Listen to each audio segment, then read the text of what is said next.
quero um drone. Que time aí do Flamengo que deve ir a campo nesse jogo contra o Juventude? Bom, o nosso drone vai ter dificuldades com o Felipe Luiz, Fernandinha Maia, porque ele é um treinador que ele está utilizando o estilo de outros treinadores que já passaram pelo Flamengo recentemente, Vitor Pereira, Paulo Souza, em alguns momentos Jorge Jesus, mas só em alguns momentos, porque a gente já sabia qual era o time que Jorge Jesus mandava a campo. O Felipe Luiz ele não esboça o time titular e nem fala para os jogadores na véspera qual será o time titular. Ele revela apenas na preleção no dia do jogo. Então não tem como eu chegar aqui na frente das câmeras e falar qual será o time titular. O que eu penso é o seguinte, que o Felipe Luiz ele tem que utilizar esses jogos que antecedem a final da Copa do Brasil, pensando no primeiro jogo dessa decisão que será extremamente importante aqui no Maracanã. O Flamengo, inclusive, não está tendo sucesso nem sorteio, vai decidir fora de casa essa decisão, para saber qual meio de campo ele vai botar, porque ele não vai ter Pulgar à disposição dele e nem o De La Cruz. Beleza, para o lugar do De La Cruz, a gente já sabe que será o Alcaraz. Inclusive o Alcaraz, quando chegou ao Flamengo, ele deu uma entrevista à Flá TV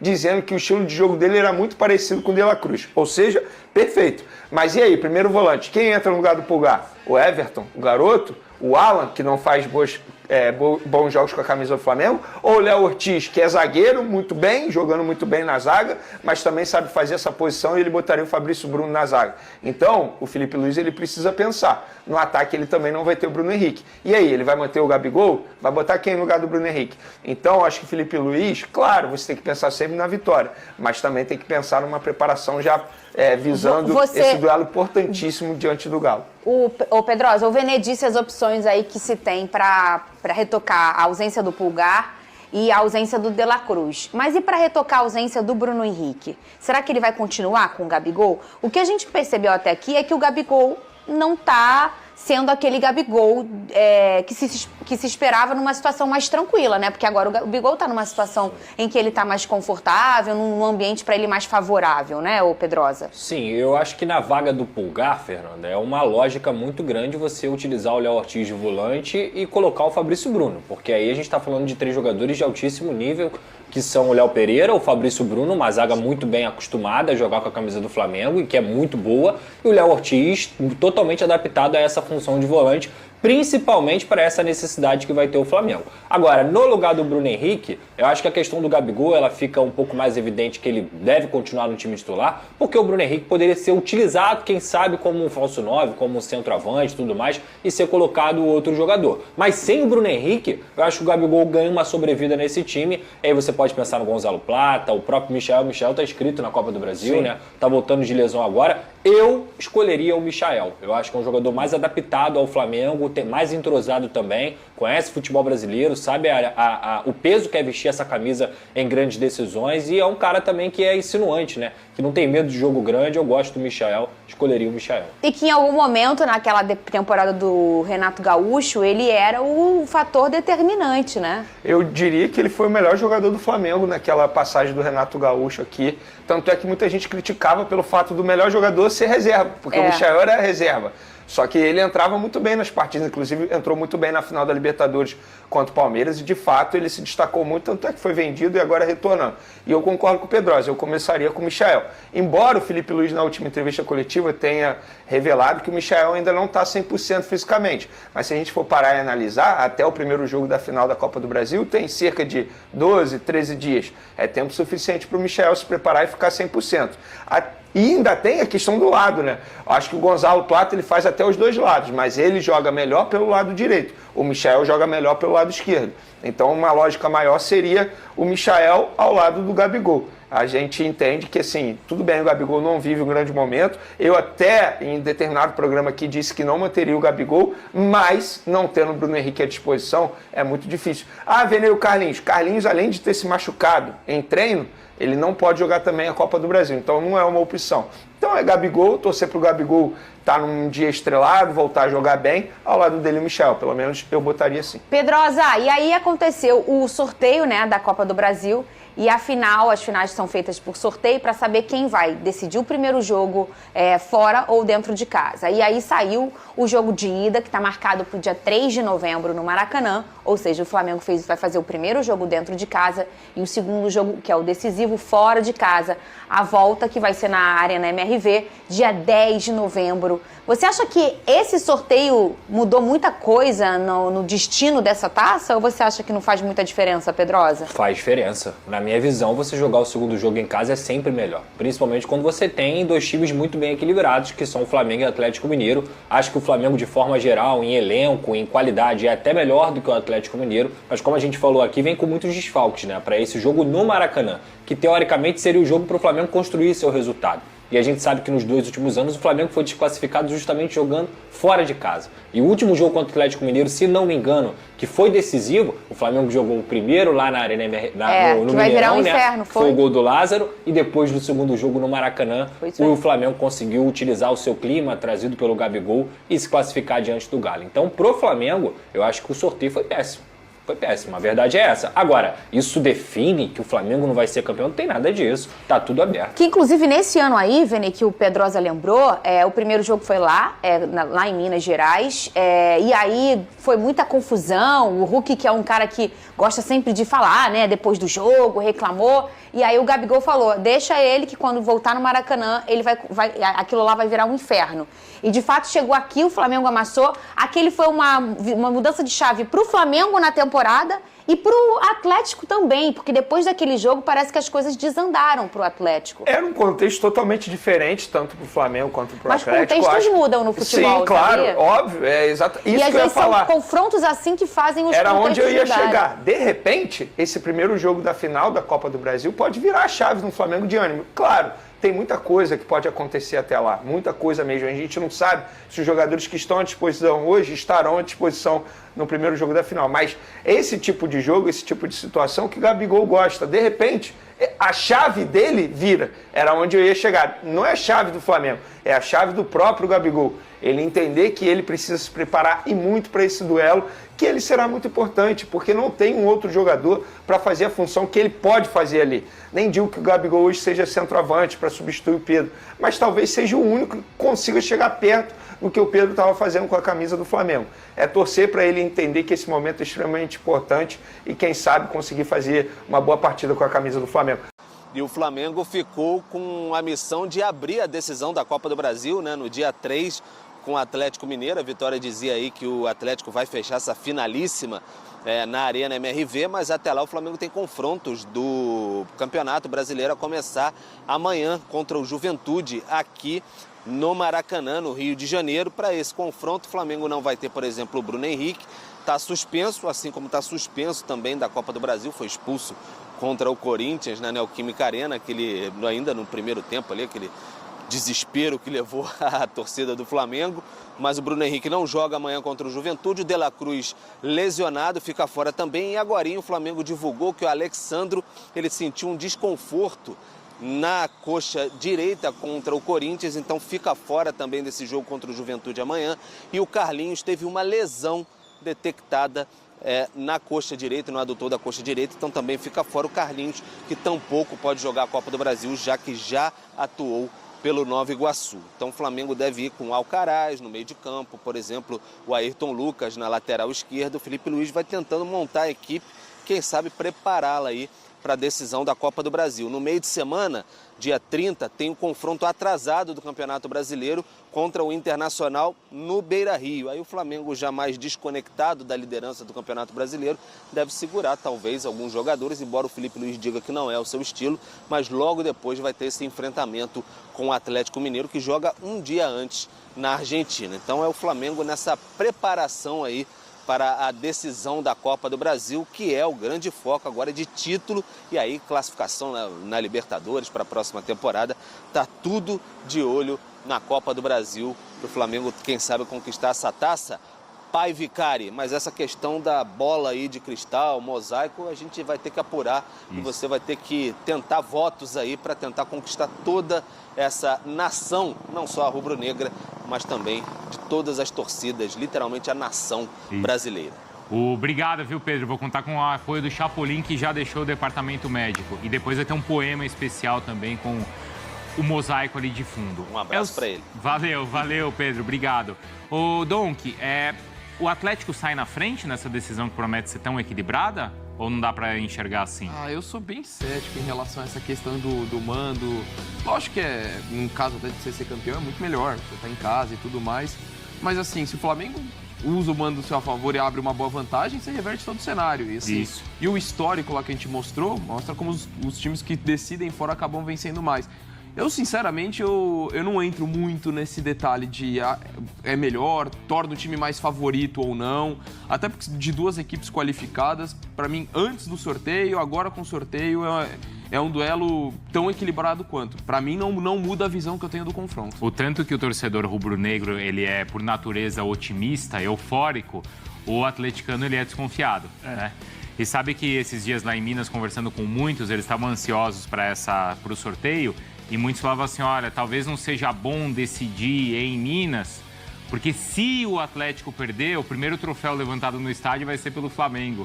Então até essa desconfiança eles tinham, mas não dá pra pensar assim, né, Não Prats? tem pra onde correr, né? Não tem que pensar assim, não. E é muito pessoal isso, né? De você prefere fazer o primeiro fora ou o primeiro em casa. Aí é muito particular. Eu, se puder decidir sempre em casa, eu prefiro. Eu prefiro fazer o segundo em casa. Agora, tô com o Dom, que o primeiro jogo fala muito sobre o segundo. A gente tá imaginando aqui uma final equilibrada. O Atlético não fez o primeiro jogo com o River em casa? Em casa. Olha aí. Né? Contra o Fluminense, perdeu no Maracanã, classificou na Arena MRV na Libertadores. Contra o São Paulo foi o contrário, ganhou no Morumbi e empatou em casa. Então, assim, não tem uma fórmula para isso. O que a gente tem visto é que o Atlético no mata-mata, ele tem se adaptado muito ao que o jogo vai exigir. Isso. Pensando no segundo, Isso. quando decide em casa, pense no primeiro, talvez às vezes fazer um jogo até um pouquinho mais precavido para definir a vaga em casa. Agora contra o River foi o contrário. Um time que atacou e muito bem o River e fez o que fez na terça-feira. Detou com o Dom, que é uma final muito equilibrada. Acho que o Flamengo se animou muito pela maneira que classificou, com 10 jogadores em São Paulo contra o Corinthians. E o Atlético chega com muitos talentos e certamente um Atlético, se for para a final da Libertadores, animadíssimo, empolgadíssimo para tentar dar a volta olímpica contra o Flamengo na Arena MRV. Vamos para as informações. É o seguinte, galera, eu tô gravando esse vídeo aqui, até cerca de 1 hora atrás, ou seja, por volta das 5 horas da tarde, o Flamengo já tinha vendido mais de 45 mil ingressos para o jogo contra o Juventude nesse sábado, 4h30 da tarde. A diretoria do Flamengo espera ter cerca de 55 mil pessoas presentes. E por isso que eu falei na minha introdução que novamente a torcida do Flamengo está abraçando esses jogadores. Lembrando que o Flamengo não vem de uma temporada muito boa, mas desde a chegada do Felipe Luiz tem se mostrado uma equipe com um novo espírito, digamos assim, apesar de muitos desfalques, apesar de muita dificuldade, inclusive em circunstâncias do jogo, com a expulsão do Bruno Henrique, enfim, o Felipe Luiz vem fazendo um bom trabalho. É algo que a torcida do Flamengo tem gostado, por isso está abraçando o time mais uma vez. E por falar em desfalques, o Flamengo tem 2 desfalques para esse jogo de última hora. O Flamengo informou que o atleta Alexandro, o lateral esquerdo, não está recuperado de um desconforto na posterior da coxa direita apresentado na partida contra o Corinthians. Não será relacionado para enfrentar o Juventude. O atacante Carlinhos foi diagnosticado com uma lesão no adutor direito. Já iniciou tratamento no DM rubro-negro. Vamos por partes. A lesão do Carlinhos no adutor da coxa direita, eu apurei que não foi considerada grave, foi considerada leve de grau 1. Ou seja, vai demorar aí cerca de 10 dias para ficar à disposição da comissão técnica novamente. Lembrando que esse é o 3º problema físico do Carlinhos desde a sua chegada ao Flamengo, logo depois do Campeonato Carioca. Ao todo, o atacante tem 16 jogos até o momento, sendo 523 minutos em campo, ou seja, uma baixa minutagem e 2 gols marcados. O último jogo dele foi no dia 22 de setembro, naquele jogo contra o Grêmio, que ele acabou sendo expulso de uma maneira exagerada, pelo menos na minha visão, mas é um jogador que não está tendo espaço após a chegada do Felipe Luiz. A gente sabe, né? Eu até estranhei quando o Tite deu mais minutagem, digamos assim, ao Carlinhos do que propriamente ao Gabigol. Sobre o Alexandro, não é uma lesão, é um desconforto, pelo menos a priori, não preocupa para a final da Copa do Brasil, está sendo preservado esse jogo contra o Juventude. A tendência é que volte a ficar à disposição no jogo contra o Internacional no dia 31, que será o último jogo antes do primeiro duelo com o Atlético Mineiro pela final da Copa do Brasil. E por falar em lesão, ontem, lá na sede da CBF, Bruno Spindel falou sobre lesionados e falou sobre o De La Cruz. Disse que em determinado momento o jogador estava até se sacrificando pelo time. Abre aspas. Ele está sendo tratado. Ele, no caso, De La Cruz, né? Agora é acompanhar. É difícil. Foi uma lesão na posterior, a mesma que teve lesão quando voltou da Copa América. Ele se sacrificou para poder voltar para as fases decisivas sem estar em seu melhor e sem fazer todo o processo de recuperação física até o final. Tem determinados momentos da temporada que os jogadores fazem sacrifícios. Ele se sacrificou muito, encurtou muitos prazos para voltar. Ele voltou no primeiro jogo contra o Peñarol, depois foi para a data FIFA de novo. Ele vai fazer todo o processo com o clube para poder voltar no melhor dele. Isso me preocupa, tá? Vou ser sincero, porque... beleza, eu entendo o jogador se sacrificar em determinados momentos, mas olhando o jogo, isso não é informação, é apenas uma opinião em cima do que eu vi do De La Cruz, ele não tinha condições de jogo. Gente, ele mal corria, ele estava mal demais, muito mal. Então, até que ponto vale a pena o atleta se expor tanto assim? Porque, não sei, pode parecer exagerado, mas eu acho que ele mais atrapalhou do que ajudou, pelo menos é a minha visão. Não sei se vocês concordam comigo, mas fica aí a fala do Bruno Spindel, atual diretor executivo do Flamengo. E por falar em diretor executivo, nem estava aqui na minha pauta, mas eu vou falar sobre Hugo Souza. Por que eu lembrei ao falar do Bruno Spindel? Porque, obviamente, o Bruno Spindel deve estar à frente dessa situação por ele ser o diretor executivo. Mas a novela envolvendo Hugo Souza, goleiro do Corinthians, que está emprestado ao Corinthians e pertence ao Flamengo, ainda está longe de acabar. Enquanto o Corinthians entende que pode, por contrato, exercer a cláusula de opção de compra de 800 milhões de forma parcelada, o Flamengo rebate e diz que só aceita parcelar se a garantia for um banco, como Caixa Econômica Federal, Bradesco, Banco do Brasil ou Itaú. Os dois clubes, inclusive, já trocaram notificações extrajudiciais. Eu publiquei essa notícia hoje, mais cedo, nas minhas outras redes sociais, no Twitter, @VeniCasagrande, no Instagram também, @VeniCasagrande. 12h05 eu publiquei essa notícia. Porque o Corinthians, assim, tá no contrato, gente. O Flamengo não é obrigado a aceitar a garantia financeira do Corinthians. Eu acho que o Corinthians está, entre aspas, forçando uma barra para poder ganhar tempo. Lembrando que o Corinthians pode exercer a opção de compra até o dia 30 de novembro. Em 35 dias, mais ou menos. Até lá, muita coisa vai acontecer. E eu não duvido nada que isso pare na justiça. Dando continuidade aqui, vamos falar sobre o provável time do Flamengo para pegar o Juventude. O Felipe Luiz, ele tem uma metodologia de trabalho de não esboçar o time titular na véspera. O Tite, técnico anterior, ele esboçava. Montava ali o time que ele vai mandar a campo e beleza. O Felipe Luiz não é de fazer isso. Ele faz testes, ele mistura bastante. Então, é difícil a gente cravar o time que vai a campo. Mas, segundo a gente apurou, a tendência é que Alcaraz fique como opção no banco de reservas. Tem surpresa no meio de campo? O provável time é Rossi, Wesley, Léo Ortiz, Léo Pereira e Ayrton Lucas. Pulgar, primeiro volante, Everton Araújo sendo segundo volante, Arrascaeta e Gerson, os dois meias, e no ataque Michael e Gabigol, lembrando que Bruno Henrique está suspenso também para esse duelo, não só para o primeiro jogo da final da Copa do Brasil. E por falar em primeiro jogo da final da Copa do Brasil, a CBF recebeu hoje o pedido do CONSED, que é o Conselho Nacional de Secretários de Educação, para alterar as datas das finais da Copa do Brasil entre Flamengo e Atlético Mineiro, por causa do Enem. A gente já citou isso no último vídeo. Igor de Alvarenga, vice-presidente do CONSED, argumenta que os estudantes precisam de tranquilidade para fazer a prova e as finais da Copa do Brasil podem ser uma distração. O Flamengo tem feito os confrontos assim, né? Contra o Peñarol, ele aprendeu a lição, né? De como não foi bem na primeira partida, e até contra o Corinthians, apesar da classificação, eu acho que ele entendeu que ele poderia ter conquistado um resultado melhor no primeiro jogo, né, Dom? Sem dúvida, pelo futebol apresentado, mas já teve uma queda em relação àquela início bem positivo em relação ao do Felipe Luiz. E eu estou muito curioso, Bruno, para ver a abordagem do Milito, porque a gente falou de um técnico bem estrategista, que quando precisou abdicar um pouco do seu estilo para fazer um time mais defensivo, foi assim contra o São Paulo, o fez. Não estou falando que vai jogar de forma retrancada contra o Flamengo, mas acho que levanta essa possibilidade, assim, essa dúvida de objeto de discussão pra gente, de como deve jogar e como ele de fato vai jogar. E é curioso porque eles vão se enfrentar em 2 finais de semana, dia 3 e dia 10. E logo no meio de semana seguinte tem um confronto entre os dois pelo Campeonato Brasileiro, no Maracanã. Então vai ter uma sequência aí de jogos entre Flamengo e Atlético. E o mesmo pode acontecer também na semana da final da Libertadores, se os dois chegarem até lá, porque o jogo seguinte também pode ser entre Botafogo e Atlético Mineiro. O Botafogo possivelmente brigando pelo título ainda, né? Também. A tendência é essa até o final do Brasileiro, né? E aí o Botafogo jogaria a partida contra o Palmeiras pelo Campeonato Brasileiro dias antes da decisão da Libertadores. É isso. Esse é o calendário.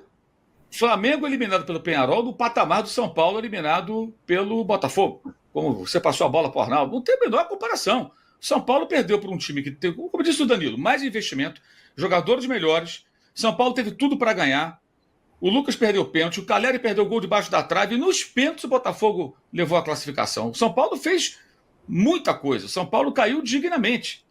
Até por isso foi muito dolorosa a eliminação para o torcedor de São Paulo, na minha visão. Porque o São Paulo estava muito perto de eliminar um time mais forte. O Flamengo, ao contrário. O Flamengo jogou com uma equipe inferior, é um clube tradicional, 5 vezes campeão, tem camisa que entorta varal, tem tudo isso. Mas um time muito inferior. O Flamengo tomou um gol com 13 minutos, ficou 167 e não conseguiu fazer um mísero gol. Aí, mas não tinha os jogadores machucados, Pedro, Cebolinha, Luiz... Tudo bem, isso é uma atenuante, mas não justifica. Uma quantidade enorme de finalizações, domínio dos 2 jogos, e não conseguiu fazer um golzinho. Isso é vergonha. São Paulo não. São Paulo não tem... A eliminação de São Paulo não pode entrar na pauta, na minha opinião, no mesmo momento que a do Flamengo. São totalmente diferentes. A do São Paulo foi uma eliminação dolorida por conta da possibilidade de vencer um time que é melhor, que é o Botafogo. Com muito mais investimento, com jogadores de 20 milhões de euros e tudo mais. O Flamengo não. O Flamengo caiu diante de um Peñarol que mostrou suas fragilidades depois de tomar 1-0. Eu concordo com tudo que falou o Danilo sobre o jogo. Primeiro tempo, o Peñarol ofereceu resistência, o John trabalhou, fez uma defesa até difícil, né, no primeiro tempo. No segundo tempo, quando fez 1-0, o Botafogo continuou intenso, martelando, buscando gol, e fez o segundo. Aí o Aguirre, que um goleiro fraco, mas que jogou bem contra o Flamengo, tomou já um frango, e aí foi o quarto, quinto, poderia ter sido mais. Acho muito diferente. Outro ponto que eu queria ressaltar é o seguinte: é óbvio que o Tite tem enorme responsabilidade na eliminação do Flamengo. A campanha da Libertadores foi uma vergonha e ele tem as suas digitais ali encravadas. Mas está na hora de também falarmos de Marcos Braz, de Bruno Spindler, que estavam lá, e o Landim, que estavam lá no passado, quando era o Sampaoli o técnico que o Flamengo caiu para o Olímpia. Os jogadores, em grande parte, também estavam lá no ano passado. Eles são repetentes no fracasso, diante de equipes tradicionais da América do Sul, porém, equipes muito inferiores. O Olímpia até transferban tinha naquele momento. E o Flamengo caiu para esses 2 times com esses jogadores, em grande parte, esses dirigentes. O técnico mudou. Então a culpa do Tite vai até um ponto. Os grandes responsáveis continuam lá. Seguem lá, firmes, né? E os jogadores que foram fazer churrasco no dia em que deveriam estar enfrentando o Botafogo no estádio Newton Santos, o Engenhão, pela semifinal da Libertadores, fossem minimamente competentes. O time dos caras é uma coisa... Ano passado, o Flamengo caiu para o Olímpia. Aí teve festa de arromba, de aniversário. Faz a festa que quiser, mas é muita falta de sensibilidade naquele momento. Fez, deu uma enorme repercussão negativa. O torcedor ficou chateado com o jogador que idolatrava, ou idolatra ainda, já não sei mais. Esse ano, churrasco no dia do... Cara, faz churrasco antes, depois, sábado. Porque ele faz domingo. Sábado tem um jogo, domingo, dia seguinte, faz churrasquinho, sei lá quando, ou não faz churrasco. Tem clima para churrasco. E outra que eu concordo com o Danilo. O Flamengo, na estreia do campeonato do Felipe Luiz, repetiu os mesmos problemas que tinha com o Tite e com vários outros técnicos. Que esse domínio de bola estéril, que não traduz em gol. São os mesmos jogadores. Alguns que chegaram também, claro. Mas são muitos, a maioria estava lá já. Então, enquanto o Flamengo olhar para o técnico e colocar toda a culpa no técnico, os dirigentes vão ficar assim, ó, achando ótimo, e os jogadores comendo churrasco. Como se eles não tivessem nenhuma responsabilidade. O Tite tem muita responsabilidade na campanha da Libertadores. Mas tem muito mais gente para carregar esse caixão aí. Esse caixão do Flamengo eliminado. O Mauro falou do churrasco. O Matheus Albuquerque aqui, rapidinho. Fala só. Oi. Eu confesso a minha decepção com esse momento, Fernando. Foi um momento de concordância, em vez de discordância. Não, discordo do âncora. o Danilo falou. Estou discordando do âncora, Trajano. Do âncora, as duas eliminações na mesma prateleira, na mesma bandeja. Não dá. você concorda comigo. Totalmente diferente. É no sentido inverso a minha comparação. Que É a dor, Mauro. então não é não ficou possível claro, que não. você não entenda. Não é possível que você não entenda a dor do âncora, Mauro. Ok, Agora, eu faço uma proposta, então, Juca, em cima disso que o Mauro falou, que poderá resolver, de alguma maneira, a situação do Flamengo. Se o Tite for lá para a Arábia, que leve os dirigentes, Marcos Braz, que não foi reeleito vereador, não sei o que vai fazer da vida, e a turma do churrasco, porque lá não vai fazer o maior sucesso. Livre disso, e lá da Arábia, que está longe, o Flamengo pode se renovar, se reencontrar e voltar a ser o Flamengo que merece ser. O Matheus Albuquerque reclama da história do churrasco aqui. Ele manda mensagem. Vergonhoso os jogadores do Flamengo confraternizando, abre parênteses, não sei o que, ao invés de treinar numa quarta tarde, do meio para o fim de um ano abaixo que fazem. Eu iria no Maracanã sábado, não vou. Não são comprometidos e tem aval da direção. Tá aí, é basicamente o que o Mauro falou. Né? Teve até o Varela, gente. O Varela foi se meter na confusão lá dos caras. Teve isso também. O que ele tem que fazer lá? Quer dizer, eu fiz uma lista, tá lá na minha rede social, de 15 tópicos que mostram a permissividade da gestão Rodolfo Landim e Marcos Braz. É uma coisa vergonhosa, tem de tudo. Tá na lista. Não vou ler aqui a lista porque vai acabar o programa, a lista não termina. Tem de tudo. É uma coisa assim bizarra que as pessoas não percebem. Não percebem. Ah, mas ganhou o título. Sim, eu estou falando não dos títulos, estou falando da permissividade. O jogador vai se meter na confusão lá, ver como uma historinha do Boitatá foi ajudar um amigo. Não gosta de ajudar um amigo, eu lembro do Leão, quando foi lá para o Japão para socorrer um amigo. Dá um tempo. Cara de pau, o seu Varela. E o Marcos Braz, não, ele não devia estar lá. E aí? A imagem do clube. Sabe o que apareceu em todo o noticiário sul-americano? Jogador do Flamengo na confusão, tá isso. Porque o Varela ninguém sabe quem é. Agora, jogador do Flamengo, vírgula, Varela, aí, enfim. Eu vou lembrar a vocês o seguinte, quem ganhou e se classificou na Libertadores, nas últimas coisas, e na própria Copa do Brasil? Quem fez o primeiro jogo em casa e o segundo fora? Tanto o Atlético como o Flamengo fizeram o primeiro jogo em casa, ganharam por 1-0 e depois sustentaram fora. Flamengo contra o Corinthians, o Atlético Mineiro contra o Vasco. Então você vê que coisa engraçada. Esse negócio de fazer o segundo jogo em casa é muito relativo. Agora, Marília, você que adora e que pesquisa essas coincidentes datas, o primeiro jogo está marcado para o dia 3. A final da Libertadores é dia 31. E ainda tem dia 1, Palmeiras, dia 30. E ainda tem Palmeiras e Botafogo no dia 1º. Vai ser... Olha... Como é que eles vão desenrolar isso? Você sabe que assim que saiu o sorteio, eu liguei lá no departamento dos odiados pelo planeta Terra. Eles colocaram até uns ramos de arruda, umas espada de São Jorge, tem uns incensos lá no departamento de tabelas e movimento de translação da Terra, porque, na verdade, estava interessada em outro problema, que é o jogo do Botafogo com o Palmeiras, porque o Palmeiras quer jogar dia 20, o Palmeiras dia 26 não vai dar, porque o Botafogo vai jogar dia 30. Então, eles estão nessa vibe com a corda, o Palmeiras quer se antecipar. A Leila tem uma relação muito melhor com o Edinaldo que tem o Textor por motivos conhecidos nas manchetes da imprensa. Então, se a Leila quer jogar dia 20, eu tenho quase certeza que ela vai conseguir. Vamos aguardar. De qualquer forma, temos um outro probleminha. No dia 20, tem Galo e Botafogo pelo Campeonato Brasileiro. E aí não chega a ser possível jogar Galo e Botafogo e Palmeiras. A não ser que seja no dado, sei lá, outro tipo de competição, no boliche, não vai dar para os três jogarem juntos, mesmo que seja jogo único. Então, nesse momento, cada um vai começar a falar, quero esse dia, não quero aquele dia, não vou no outro dia. E vamos aguardar o que a CBF vai fazer, Renato. O Flamengo, Mini, a coisa do Tite, né, que é um assunto que vai ficar, porque agora está além do Flamengo. O Flamengo está numa final, pode ser melhor do que foi no ano passado e pode ficar para essa diretoria ainda. Aquilo que aprendeu com os erros do passado. Ano passado não demitiu o São Paulo e perdeu a final da Copa do Brasil fora de casa, Renato. Perdeu no Morumbi. E não ganhou título nenhum. Aí... Esse ano não, demitimos, tá vendo? Aí demitimos e vamos ganhar um título da Copa do Brasil. De qualquer forma, a gente pode colocar a lupa no trabalho do Tite. Mas há um mês da eleição no Flamengo, a gente pode colocar uma lupa também na direção do Flamengo, que passou o ano inteiro vendo o que estava acontecendo, ele não tomou nenhuma atitude. O Titinho dando a instrução, o Gabigol com a camisa do Corinthians, depois com a do Palmeiras, depois com nenhuma, depois... A gente também pode, nesse momento que o Tite não está mais lá, alguém precisa ser o pai da criança também. Você tem razão. Assim, a gente às vezes começa as histórias pelo lugar errado. Por exemplo, a história desse Botafogo de hoje começa no dia 1º de novembro de 2023, quando ele fez 3-0 no Palmeiras e a virada foi 4-3.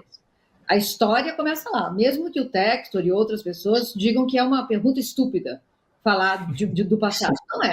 Não é. Essa história começa lá. A história do Flamengo e dessa diretoria começa em dezembro de 2022, quando eles contrataram o Vitor Pereira.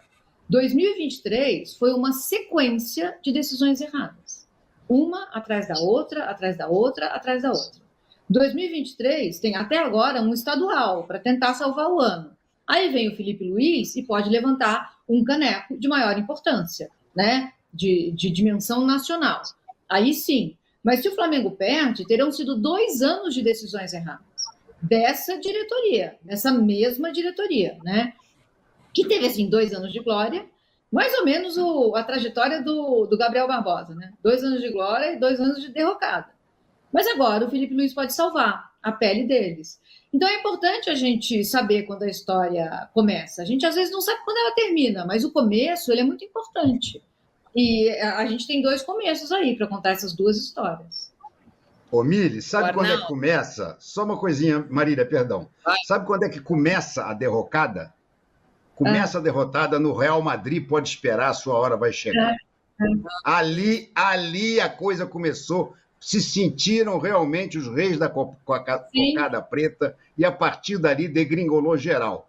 Passando pelas férias que o Gabriel anunciou na zona mista, depois de ter feito o gol da segunda Libertadores. Estou entrando de férias, já até escalei o Mateusão.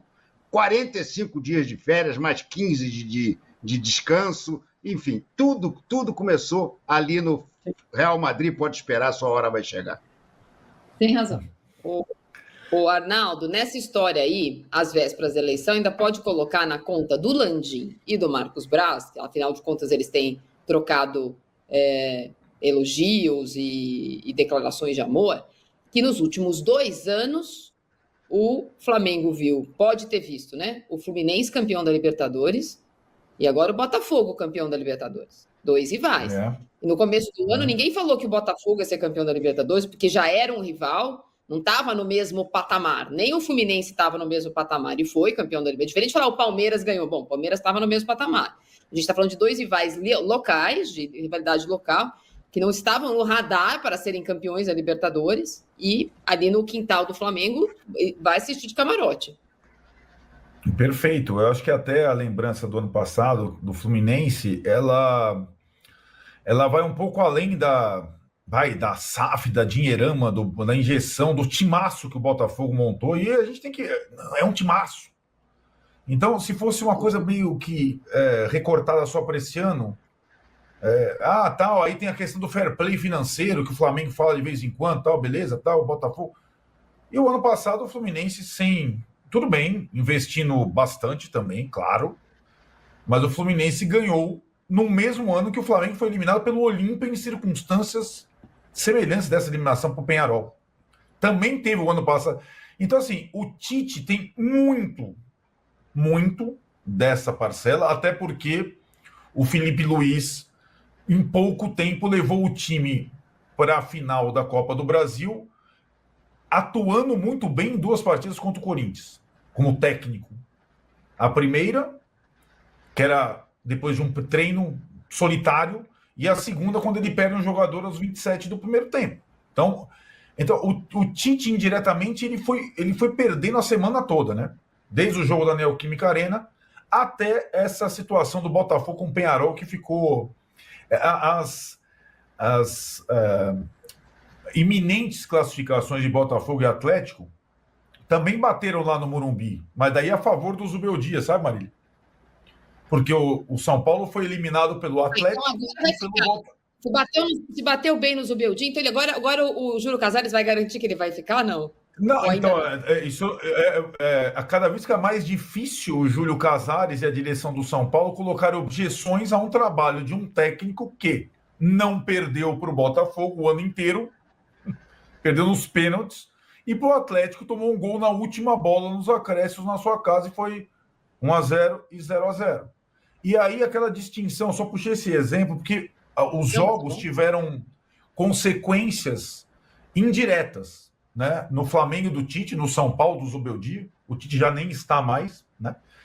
E sim, levando em consideração que Atlético e Botafogo, e acho que essa é uma questão também muito importante, contrataram na janelona de meio de ano 4 jogadores titulares. Então, quase meio time atual do Galo e do Botafogo foi contratado nessa última janela. Gente que veio para decidir campeonato. Não gente que veio para compor time, né? O Botafogo é a turma toda que a gente conhece. O Atlético até o Daverson, né? Mas veio também o Júnior Alonso, o Lianco, e vai, né? Então, são times que investiram no meio do ano para ganhar campeonatos. E aí, só para passar para vocês, é um assunto chato, mas eu não resisti, porque quando a gente fala essa tentativa de encaixe de jogos desses times que vão avançando, eu reparei num asterisco na tabela divulgada do Brasileiro, a recente, das rodadas 32 e 33. O jogo do dia 13 de novembro é Flamengo e Atlético Mineiro, pelo Brasileiro, no Maracanã, com um asterisco. Que diz 3 dias depois da final. 3 dias depois da final, entre eles, certo? Isso. Agora no campo. Então a gente teria Galo e Flamengo decidindo na Arena MRV, e 3 dias depois, Flamengo e Galo pelo Brasileiro. Aí, ó. No Maracanã. Ó que coisa que. No Maracanã. Ó que texto maravilhoso. Considerando ainda que a partida envolvendo os clubes finalistas da Copa do Brasil, Flamengo e Atlético, pela rodada 33, que está atualmente programada para 13 do 11, poderá ser transferida para a data de escape do dia 27 do 11, caso a data esteja disponível, a depender dos resultados da competição Conmebol. Então, Mili, a CBF também está torcendo para o River, não é só a Conmebol. A CBF está torcendo contra o Galo desde o começo. E ela tem um jogo atrasado com o Atlético Paranaense, que define rebaixamento. Não tem onde encaixar a partida do Atlético Mineiro. Não é Botafogo, não é Flamengo, não é Palmeiras. Como a gente já falou aqui, vai rodar uma rodada mais. É uma rodada mais igual ano passado. A decisão está Os palpites são difíceis. feita. Maracanã na ida e Arena MRV na volta. Não, claro que a gente gostaria de decidir em casa com a nossa torcida, no nosso estádio. Não foi possível, perdemos no sorteio. Mas o Flamengo, contra o Palmeiras, a gente teve o primeiro jogo em casa. Contra o Corinthians, o Flamengo teve o primeiro jogo em casa. Então foi recorrente dentro dessa competição. É o que eu te falo, não nos preocupe com o segundo jogo ser lá. Mas, claro, que a gente gostaria de estar do lado da nossa torcida, do lado no nosso estádio. Mas acho que os jogadores do Flamengo são bastante experientes para saberem o que tem que fazer. Acho que não muda muita coisa em relação à logística, não muda absolutamente nada. É chegar e jogar aí do dia 3, dia 10 essa competição. E se Deus quiser vai dar tudo certo. Essa pressão do Atlético Mineiro, ela tem 40, 50 anos, desde os anos 80, que tem conversa fiada em relação à arbitragem. Se o segundo jogo fosse aqui, ia falar que a bola era fria, que era ruim, que não sei o quê. Então, foi até bom acontecer isso, o segundo jogo, sei lá. Cara, isso aí faz parte do futebol, né? A gente sabe que, historicamente, existiram episódios aí que o Atlético foi prejudicado, mas passado é passado, né? Espero que esses problemas que tiveram, principalmente com a arbitragem, não sejam pautas de noticiário esportivo pós-decisões, né? E que vença aquele que estiver melhor preparado, aquele que fizer o melhor futebol, que seja por mérito, né? Porque toda conquista ela só tem valor quando você tem mérito nela. Então a gente vai trabalhar para ser merecedor dessa conquista, né? E como eu falei, vigilância também no tema arbitragem, sabendo que a arbitragem vem evoluindo, né? Temos bons nomes aí, né? Espero que temos aí sensatez para eleger os melhores árbitros para essas decisões. Aí é que tá, o que é melhor pra mim, de repente não é melhor pro Mauro, não é melhor pro Birner. Começou ou não começou já essa final, Vitor Ernesto? Começou, assim, o futebol brasileiro, e ainda mais hoje na era das retóricas, na guerra de retóricas, seja qual for a pauta, a gente tem ali uma boa discussão, respostinha, inclusive, cada comentário do Marcos Braz, ele mandava uma crítica. Ele respondeu agora, então. Não, começou a mandar crítica, não respondeu. Marcos Braz falava, é isso, não sei o que. Quando o Marcos Braz falou que o Atlético reclama do passado, não sei o que, a respostinha concordou. Falou que o Braz está certo. Foi a única hora que ele concordou com o Marcos Braz. Entendi. Era esperado esse tipo de coisa. Só responde o que é o respostinha, né? É óbvio. Impressionante. Quando começou a haver essa possibilidade de cruzar, a gente já comentava aqui, você estava aqui, Pascoal. Vamos começar a lembrar dos anos 80 tal. É uma coisa que isso nunca vai sair desse jogo. Nunca. Quando sempre cruzar. Inclusive, eles vão jogar ainda pelo Brasileirão, né? Não sei como... O jogo de Goiânia da Libertadores de desempate. Isso aí vai ficar para a história desse encontro e tal. Então, o que eu espero é que não tenha nada mesmo, né? Como disse o Brasil, nada aí para falar que esse jogo, também teve aqui, ou para um ou para outro. E vai ter, o jogo entre eles do dia... Está marcado para o dia 13, né? Vamos ver. Aí, 13 do 11, meio de semana. Dia 11 tem seleção, começa, quem vai estar mais desfalcado ou menos, ou os dois. Agora, os dois pediram para mudar a data da Copa do Brasil, ao contrário do que queriam o Corinthians e Vasco. Agora eles vão ter os 6 desfalques cada um. Será que eles vão querer mudar o dia 13 e se encontrar no outro dia? Não, mas não tem como mexer na tabela do brasileiro, né? Se mexer para um, tem que mexer para todo mundo. Então, mas enfim. Mas aí também já terá passado a final deles. Sim, é na sequência. Aí tem um jogo 3, logo na sequência. 10 e 13. Aí devem jogar os dois desfalcados, porque já deverão ceder muitos jogadores para seleções, né? Porque eles têm muitos estrangeiros também, não se trata só de jogador brasileiro. Mas, é isso aí que se esperava. A gente, pro intervalo, tem favorito para essa final? Um pouquinho, 49-51 para o Atlético, porque decide em casa, viu, Braz? Ao contrário do que você pensa, eu acho que levar para lá, para o Mineirão, passa a ser uma vantagem, sim. Em que pese a gente ter visto agora, essa semana, que quem jogou em casa já decidiu. Atlético meteu 3 no River e o Botafogo meteu 5 também, já vai, né? Hein? 49-51 não é muro, né? Você quer que eu dê 5% a mais para o Atlético? Deixa chegar lá, tá longe ainda. Tem, Birner, ou não? Não consigo imaginar nenhuma vantagem. Não consegue ainda, tá longe, né? Só 3 de novembro. Tá bom, vou poupar vocês. Não vai ter vantagem. Não, pertinho vai ter, se sentar aqui vai ter que dar placar. Aí é Dani Cracia e Pera. Tudo bem, eu dou o placar. Aposto no empate. Vou fazer os 2 jogos. Vou fazer o intervalo. Vou fazer o intervalo para explicar para o Birner as regras de decisão. Nação rubro-negra, a decisão foi tomada e a diretoria rubro-negra vai para cima com tudo e vai trazer o Hugo Souza de volta para o Flamengo no fim dessa temporada. O Corinthians não quer pagar a multa de 4 milhões e 800, 5 milhões de reais, vamos dizer assim, e o Flamengo não vai ser otário nessa negociação, vai entrar com o recurso e vai pegar o goleiro de volta, até porque está no contrato, está na cláusula. Então, assim, o Hugo Souza tem grandes possibilidades de dar a volta por cima, né, agarrando com a camisa do Flamengo. É um jogador que teve experiência, é um cara que está assim, valorizado no mercado. Então, assim, galera, o Vene Casagrande falou que o Flamengo vai atrás, né? O Corinthians não quer pagar, o Corinthians quer acionar o Flamengo na justiça. Isso é uma vergonha, isso não está na cláusula de contrato. Então, sendo assim, o Flamengo vai com tudo, vai para cima do Corinthians em busca, né, desse retorno do Hugo Souza, que eu tenho certeza que tem potencial de ser goleiro do Flamengo. Vocês concordam? O que vocês acham? Deixa aqui nos comentários pra gente estar debatendo sobre esse grande assunto. E é claro, quero falar sobre esse jogão de logo mais, envolvendo o Flamengo e Juventude, em pleno Maracanã, lotado. Daqui a pouco a bola vai rolar. Então, assim, eu tô na expectativa a 1000, né? A provável escalação do Flamengo deve ser Rossi no gol, fechando tudo, o Wesley na direita, Léo Ortiz e Léo Pereira formando a dupla de zaga, com Ayrton Lucas na esquerda, né? Aí vem Eric Pulgar, Everton Araújo, grande novidade, né, no time titular, Gerson, Arrascaeta, Michael e Gabigol lá na frente. Alô, Gabigol! Vamos desencantar hoje, hein? É hoje, Maraca vai estar lotado e só a vitória interessa. Então é isso, galera. Se inscreva no canal, deixa o like e até a próxima!